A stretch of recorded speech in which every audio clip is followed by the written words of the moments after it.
Life Basics isinalin sa Tagalog 2024. Patay na ang Diyos. Patuloy na patay ang Diyos.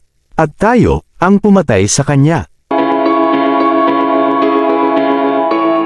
Ang hindi pumatay sa atin ay nagpapalakas sa atin.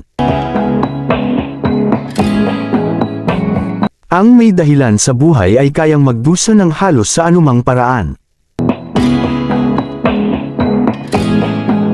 Kung walang musika, ang buhay ay isang pagkakamali. Sa langit, ang lahat ng kakaibang tao ay nawawala. Ang mabuhay ay magdusa, ang magpatuloy ay makahanap ng kahulugan sa pagdurusa.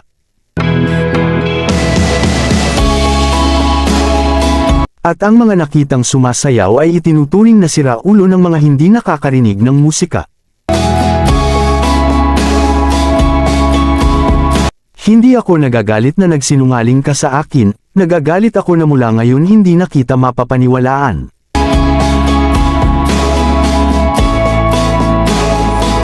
Ang individual ay laging nahirapan sa pagpigil sa sarili, mula sa pagiging napapalunod ng tribo.